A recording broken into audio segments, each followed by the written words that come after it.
Yeah, so let me start recording this meeting. And as usual, I will put this on YouTube. Now, I still haven't uploaded the previous one, but I'll do it after this lecture. So you'll have all lectures uploaded this afternoon. And as usual, if you have any questions, if you have, I would like to see your work. I'd like to see your work in the discussion section on Canvas. All right. Let me go to the slides.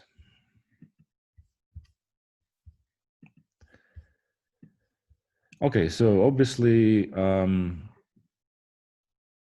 to learn all 20 amino acids without any kind of organization is difficult, right? So it's important for us to put them into groups. Put them into groups so that we can organize these amino acids in our mind in a certain way, and it's going to be much easier to learn them.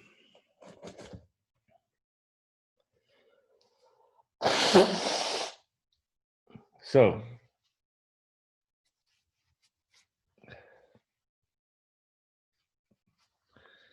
we're going to put them into 5 basic groups, depending on their substituent. So the first one will be nonpolar aliphatic. So remember, those aliphatic means basically nonpolar hydrocarbon chain, but not aromatic. And then the aromatic one, there'll be 3 aromatic amino acids. There will be 5 polar, but not charged. And we'll talk about charged amino acids and positively charged and negatively charged amino acids. Okay, so we'll start by looking at these 7 nonpolar aliphatic R groups. So the simplest amino acid that we will encounter is glycine. Okay. Yeah? We can't see the PowerPoint. You can see the PowerPoint. Makes sense because I'm not sharing my screen with you.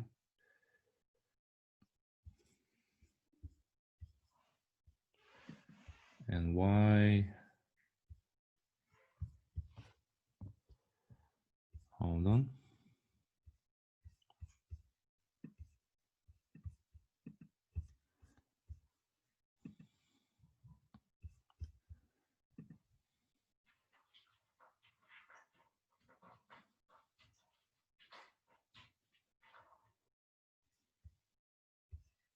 Can you see now?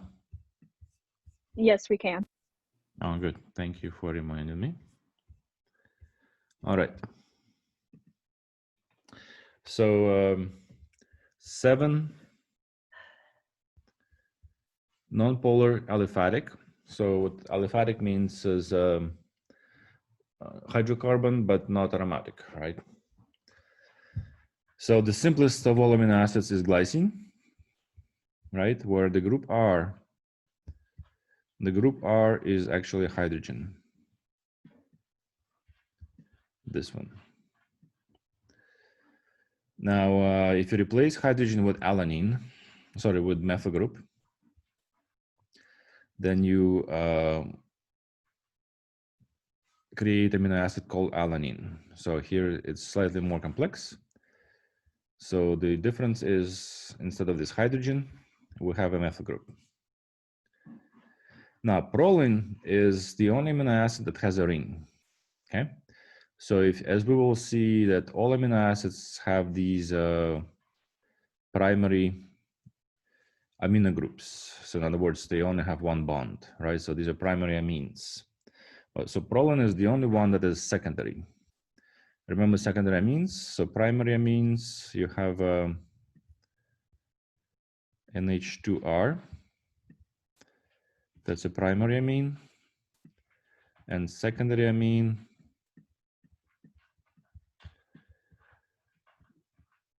oops. eraser. And with the secondary amine,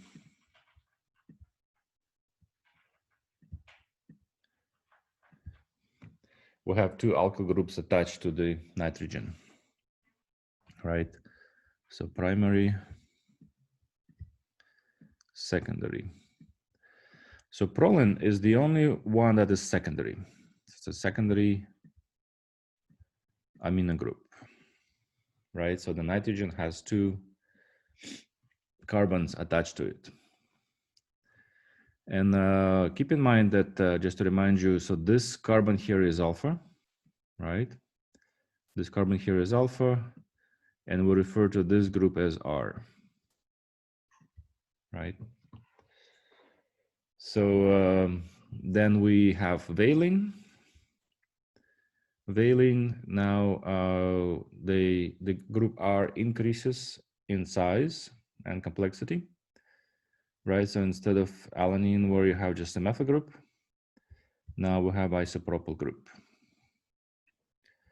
You add another CH2 group, right? So between isopropyl and the alpha carbon, and now we have leucine.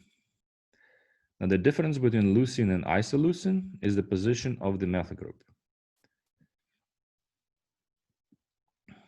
right?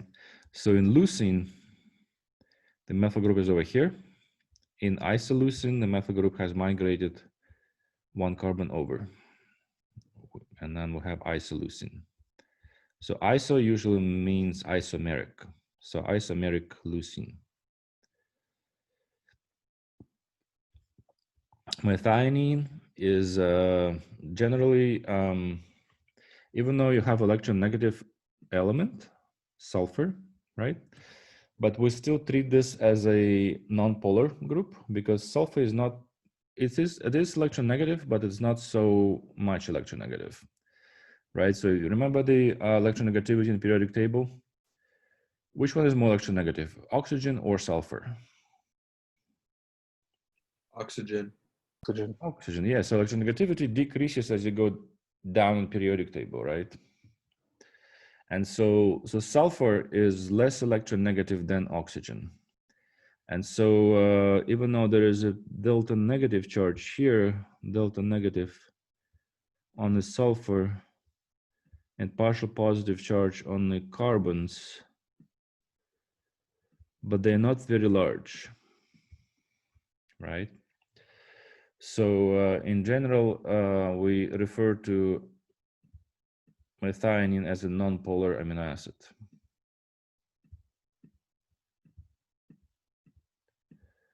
Non-polar.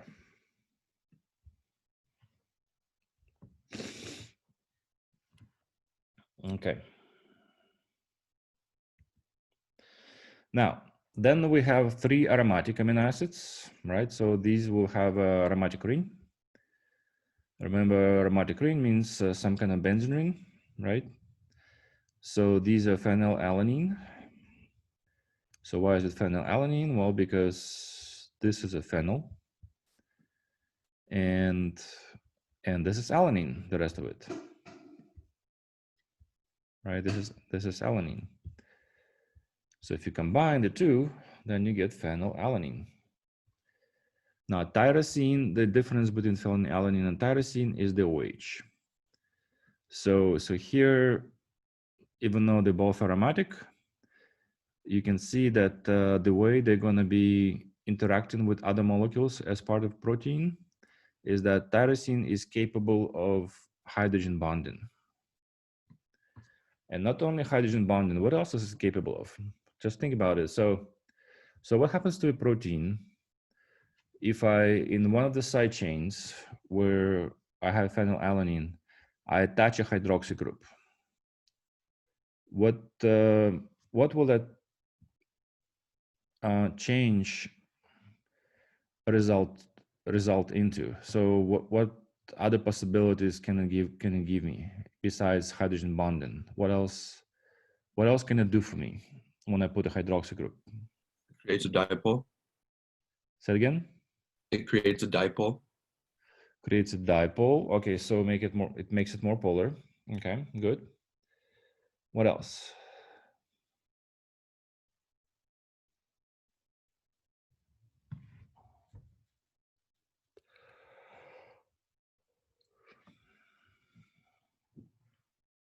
How about chemistry? What kind of chemistry can it provide for me? Does it give me a possibility to do chemical reactions? It can form a water bond. Well, it can basically. do, I'm kind of adding an alcohol group, right? So this is Can you do OH. aromatic substitution? Well, aromatic substitution is one of them, but also basically I'm just adding an alcohol group onto a protein, right? So basically any reaction that alcohols can participate in, this will participate in those reactions. So in fact, tyrosine, we will see in a moment on a couple slides from here, we will see how tyrosine participates in some major reactions such as known as phosphorylations. And that starts what's known as phosphorylation signal transduction cascades. All right, and so tryptophan, this is the last of the aromatic ones. Now, so this aromatic ring here is known as indole. Indole, where you have a benzene ring attached to a pyrrole, attached to 5-membered nitrogen-containing ring. When these two are together, it's known as indole. And so that's part of the amino acid known as tryptophan. Very important amino acid.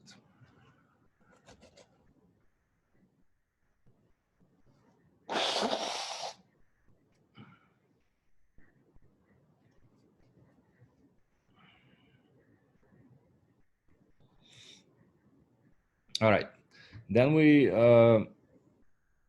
have polar but uncharged side chains and polar uncharged amino acids.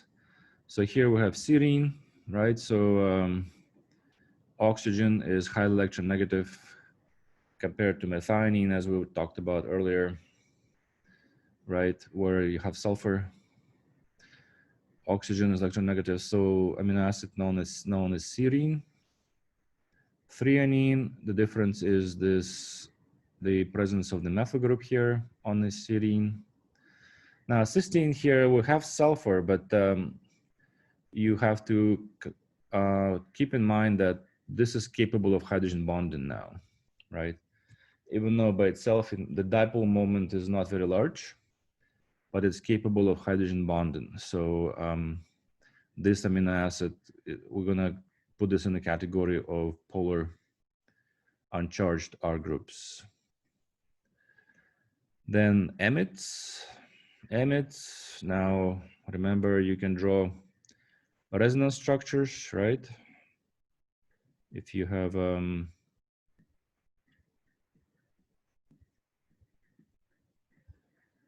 amide,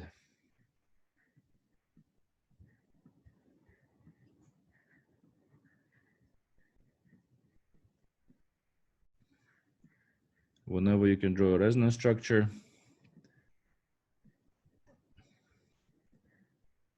that makes it polar.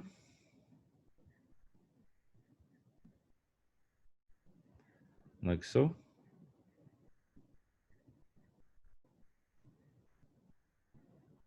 Plus, minus, right?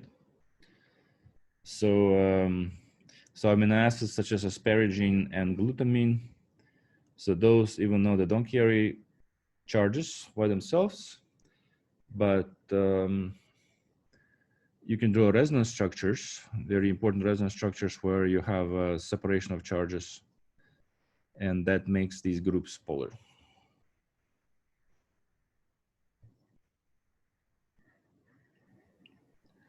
Dr. Federico, I have a question. Yeah. Do both amino acids that contain sulfur, do they both have the ability to make disulfide bonds? Right. So so cysteine, no, not methionine. So cysteine, yes. So if you have a thiol like this, right? A thiol can undergo oxidation let's say with the oxygen.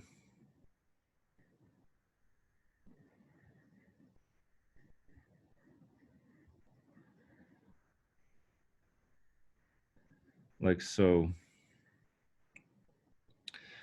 So yeah, so as you mentioned, these are disulfide bonds,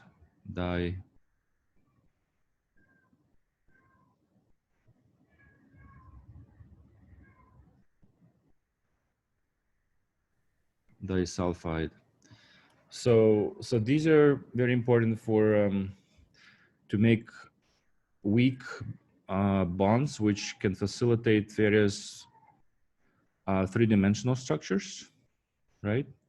And you can utilize various oxidants and reducing agents to change that, right? So in the presence of a strong oxidizing agent, you can make a new bond, what's known as disulfide bond. If you reduce this, you go back, right? So usually people indicate this by showing a hydride, something like this. You can reduce this and you go back to the thiol, right? So so these disulfide linkages are very important for three-dimensional structures of proteins. Yes. And methionine cannot do it because it doesn't have an available hydrogen, just to clarify that. Yeah, methionine doesn't have hydrogen, right? Okay, thank you. Methionine, instead of a hydrogen has a methyl group here, like so.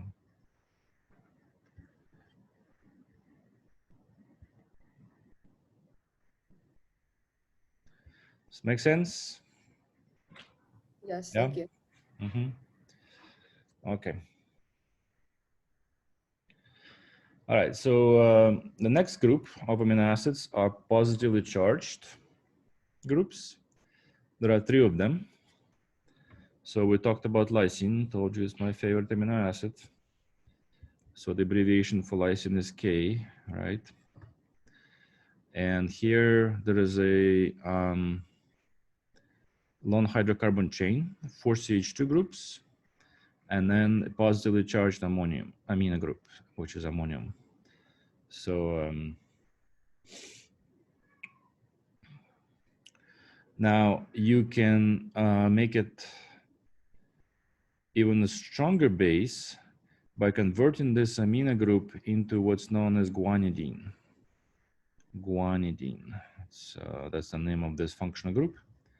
And you can see here the reason why it's much more basic is because once you proteinate that, it becomes much more stable. Right? Just think about it. So so there's a lone pair on this nitrogen, right? And the lone pair on the nitrogen can donate electrons into this carbon-nitrogen double bond, right? So you can actually draw a bunch of resonance structures. So I'll just draw one. I'll just draw one.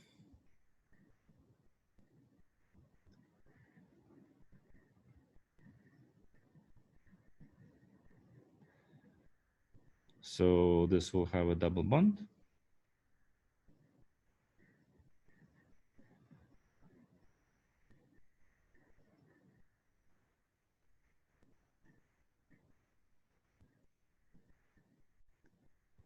NH2.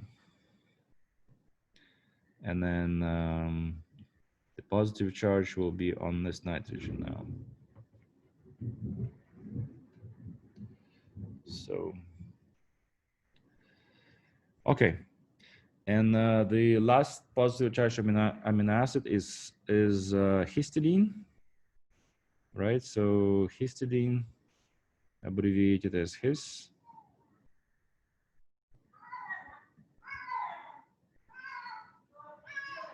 What happened? Something happened to my cat. He's making strange noises. Okay, so so histidine. Now let me actually very important. Let me redraw this.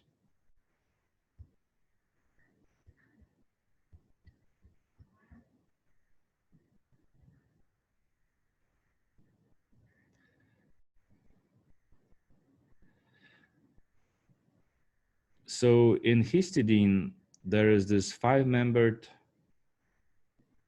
ring that has 2 nitrogens. So this ring is known as imidazole.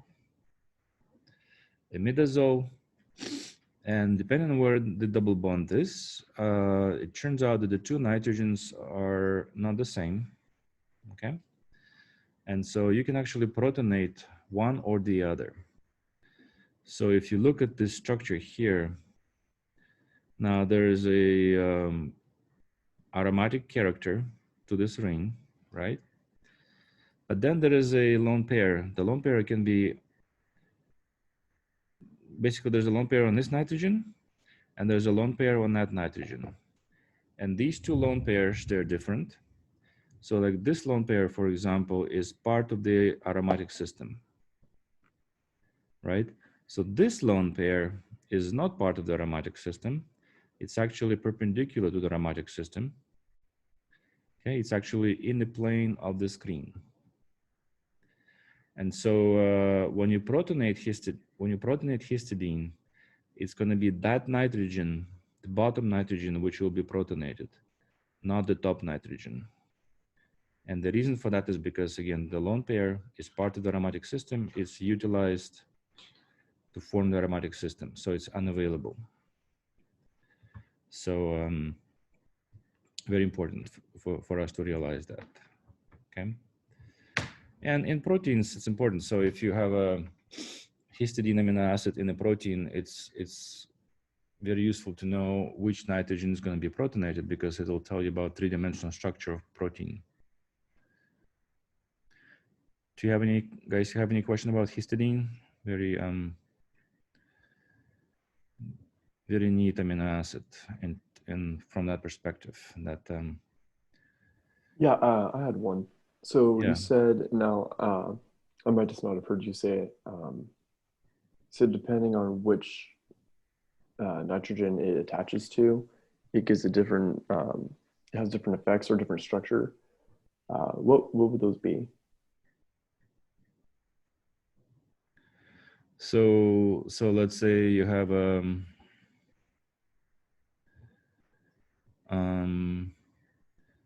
in a protein, right? So let's say you have a pocket of some sort. You have a pocket of some sort.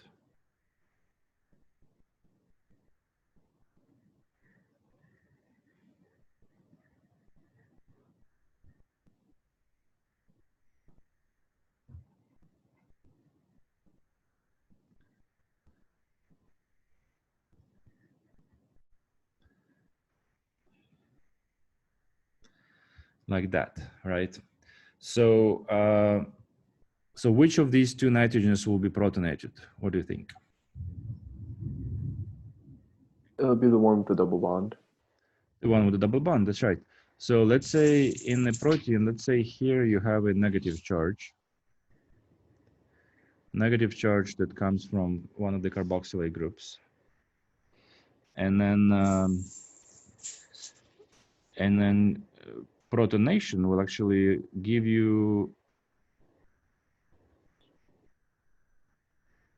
this species where the positive charge is on that nitrogen, not on this nitrogen, right? And so protonation will not increase the, will not change the 3-dimensional structure of this kind of interaction, right? So the protonation will not be useful in this case, unless the 2 nitrogens switch their orientation. So so it's important to know which nitrogen is going to be protonated and which nitrogen is not, because it will allow you to make a judgment in terms of how this side chain, for example, is going to interact with other side chain in the proteins. Or if this is a drug, for example, the drug, well, some drugs are peptides. So drugs do have amino acid histidine in them. So it's also it'll tell you how whether it's going to be a good drug or not good drug, right? Because you want this interaction to be stronger. Mhm. Yeah. Anything else?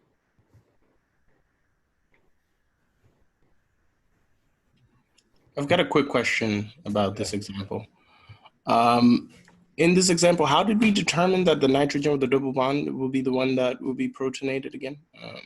I'm still a little unclear on that. All right. So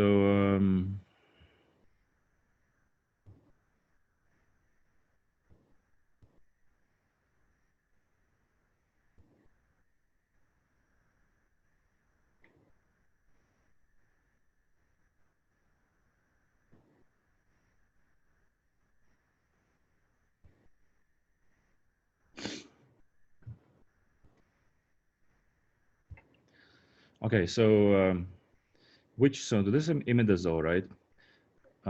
The heteroaromatic structure. Which nitrogen is going to be protonated here? Let's see.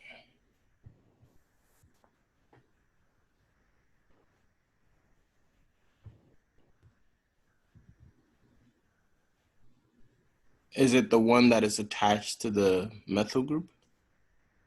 You mean group R? Yeah. No, it's the other nitrogen. So this lone pair here is part of the aromatic system. Now, remember, aromatic system, you have to have 6 electrons. So we're familiar with this through benzene, right? Right. Mm-hmm. So benzene has 6 electrons, so it forms an aromatic system. Now, this imidazole is also aromatic, and the reason for why it's aromatic, even though it's a 5-membered ring, but the lone pair is part of the aromatic system because it gives you 6 electrons total, right? So for aromatic system to be stabilized through aromatic force, it doesn't matter how big it is. What matters is how many electrons are in it. That we don't study in OChem 2, but in more advanced organic classes, we study this quite a bit. So you have to look at the number of total number of electrons. I see. Total number of electrons, and there's a rule. No, remind me, Huckel's rule. Do you guys know Huckel's rule? Yes. You know Huckel's rule. I think it's spelled like that. Maybe not like that. Well, in German, you would say Huckel's rule.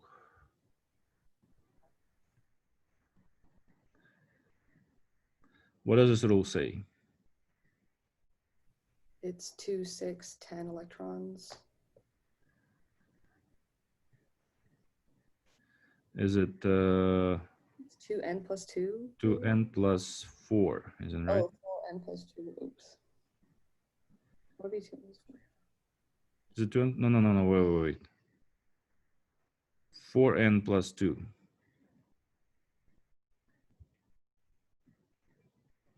Is it right? Yes. Yeah, it's 4n plus 2. 4n plus 2. 4n plus 2 basically tells us that when the n is a whole number, then whatever n equals number of electrons, then if it matches, if your system matches the number of electrons that you calculate using this formula, then your system is aromatic, right?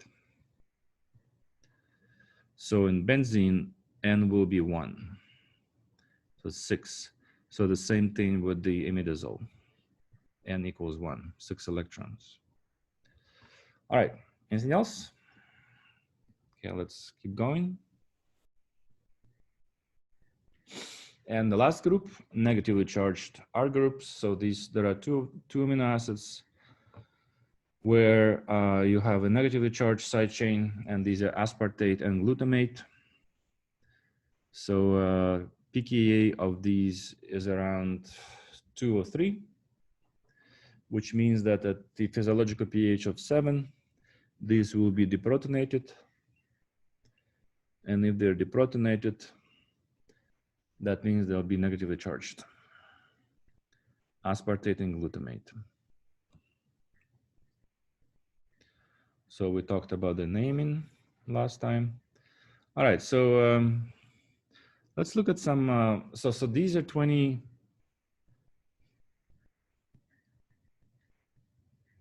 most common amino acids, right? So most proteins we will talk about in this class, and most proteins which are important to in our bodies are based on 20 amino acids that we just talked about. But there are some others. So for example, this one is 4-hydroxyproline. I wonder if I should give you a fresh slide for this. Well, because you have what I uploaded on Canvas, you don't have these red things written all over the place.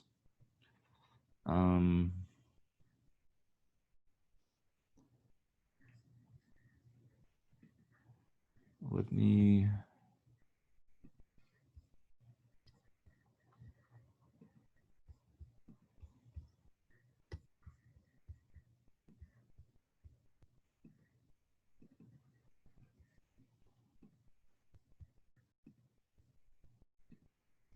Duplicate.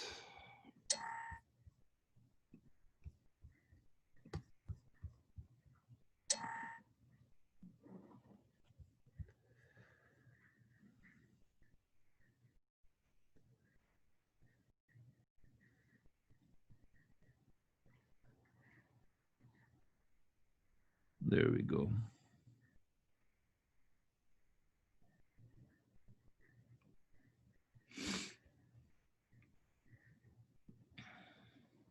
Yeah.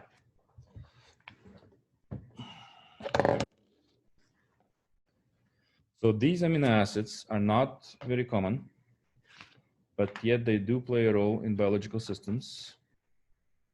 So let's look at some of them.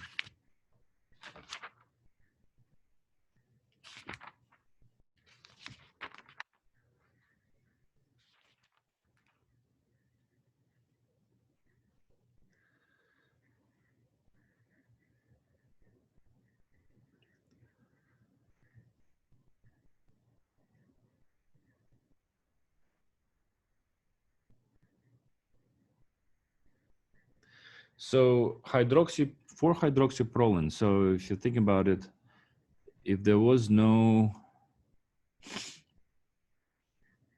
hydroxy group at this position, right? This would just be proline. And but 4-hydroxyproline is an important amino acid in collagen. So when we talk about connective tissue and we talk about a protein named collagen, which is very important for the strength, right? So then the hydroxy group at this position is one of the key difference between this protein from many others. And you can think about it in terms of basically you add in a hydroxy group, you add in an extra hydrogen bonding capability, right? So there's an extra group that can help you with hydrogen bonding. So, and the way it's going to be installed in collagen is through what's known as post-translational modification. Very important term that we need to write down. Post-translational.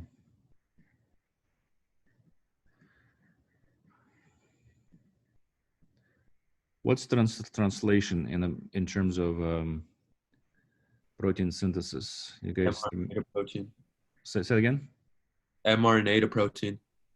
Yeah, that's the last step in the synthesis of proteins. when messenger RNA is translated to proteins. Post-translational modification. So if translation is the formation of proteins using messenger RNA as the genetic code, then post-translational will be after that, right? Modification. And so once the structure of collagen is all assembled, then there'll be an enzyme that will come and oxidize this position for hydroxy group, will oxidize position 4 in the proline to install the hydroxy group. Now hydroxylysine, same idea. In lysine, there is no hydroxy group. So hydroxylysine is an important constituent of plant cell wall. Methylysine, I'm not sure, we can Google that. But obviously, whenever you add an alkyl group, you put it on a nitrogen, it makes nitrogen more basic. So methylysine will be a more basic amino acid than lysine. Now carboxyglutamate. So here we add in an extra carboxy group. And found in blood clotting protein prothrombin and various other proteins that bind calcium, which makes sense, right? So if you add something that has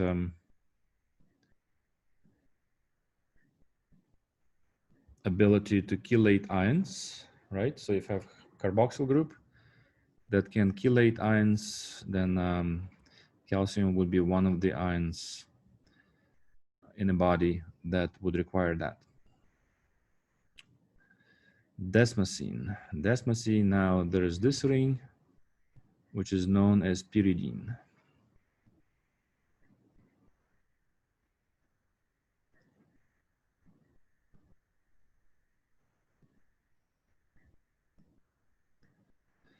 Pyridine ring. And so desmosine found in a protein known as elastin.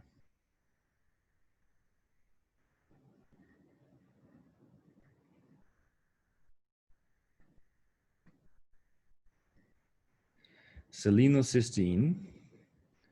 So selenocysteine, so compare this with cysteine by itself, where you have, instead of selenium, you have sulfur. Right, so this will be cysteine. And so selenocysteine in general is much more nucleophilic. Right, so it will allow for additional reactivity through covalent bond forming reaction, right? So you can have an SN2 process. So selenium is a much more nucleophilic than sulfur. More nucleophilic.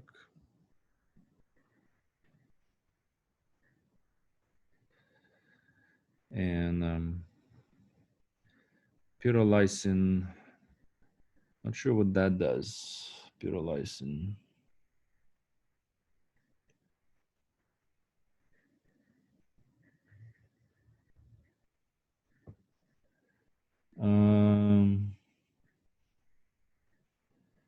Found in a few proteins in several methanogenic bacteria. Okay, so basically bacteria that produce methane gas.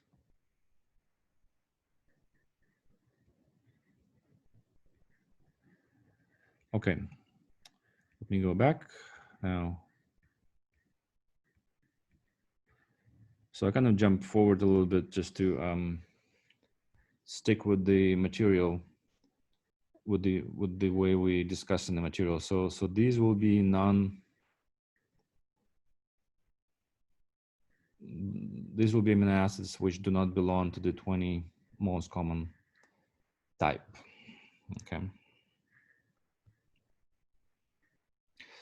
All right.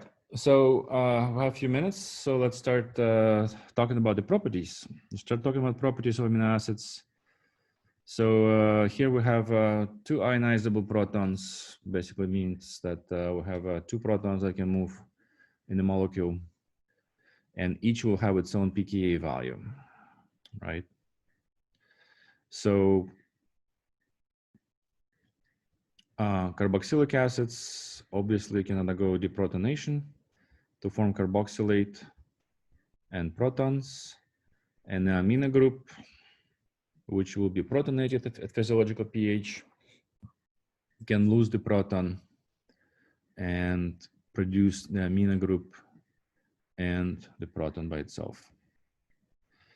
So what's important to realize about amino acids in general is that their carboxyl groups are much more acidic than just simple carboxylic acids. So for example, in acetic acid, so the pKa of acetic acid is 4.8, okay? And so here's when it will undergo deprotonation to form acetate with the pKa value of 4.8. Now, if you add an amino group or positively charged ammonium group, put it on the alpha carbon, then the pKa drops by about 2 units. Remember, pKa is a logarithmic unit, right? So 2 units means 100 times, right? So 1 unit is 10 times, 2 units is 100 times. So the pKa drops by 2 units, so 100 times. And the reason for that is because the positively charged ammonium here will withdraw the electrons, right? So once this loses the protons, the carboxylate which is produced is going to be stabilized by the ammonium that pulls electrons away from it. Remember, the best way to stabilize the negative charge is by pulling electrons away from it. The best way to stabilize positive charge is by donating electrons onto it. So with most amino acids, the pKa will be lower than the carboxylic acid itself if there was no ammonium. And but amino group, on the other hand, is going to be slightly less basic than in amines. So the same idea, right?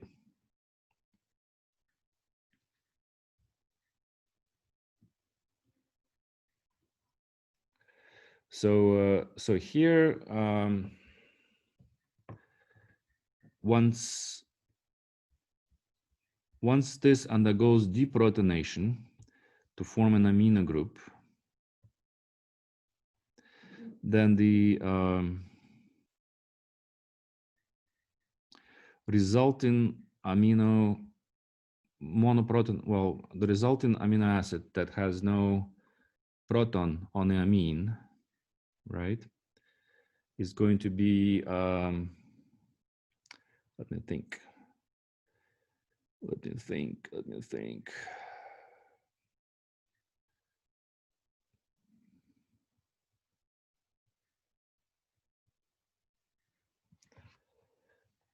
Electronegative oxygen atoms in the carboxyl group would draw electrons from the amino group,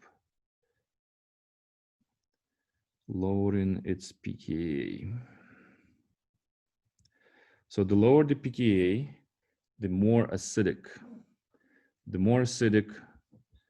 this is, right? The more acidic, so the carboxyl group would draw electrons from the ammonium, making it less stable, making it more acidic. And so the ammonium group wants to get rid of its proton to give you this.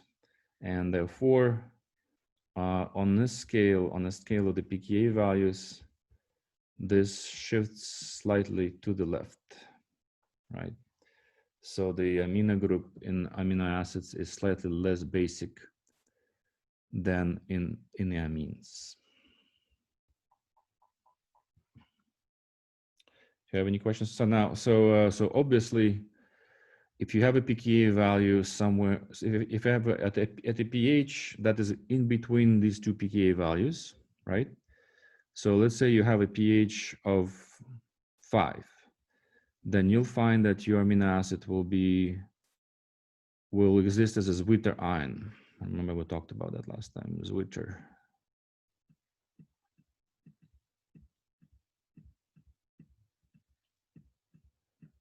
Zwitter ion. Right, so it's at this pH value, the carboxyl will be fully deprotonated, but the amino group will be fully protonated. So what happens if you if the pH is above 9.6, let's say if pH is 11, then it will exist primarily as this form. If the pH is below 2.34, right, it will exist primarily as this form, right?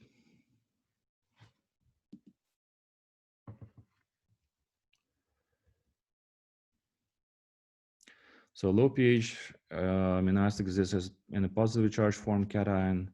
High pH exists in negatively charged form anion. And in between the two pKa's, the amino acid exists as a Zwitter ion, in which a single molecule has both positive and negative charge, like this, right? The Zwitter ion.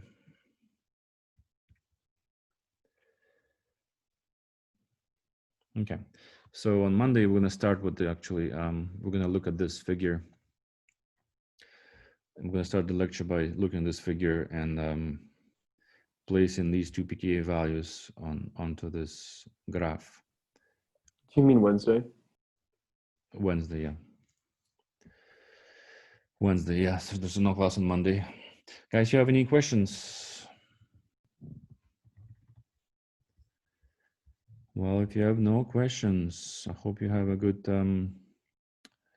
break and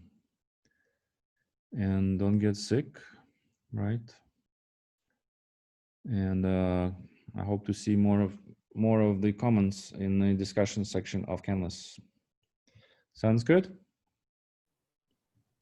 Thank you. All right, guys. Bye. Thanks.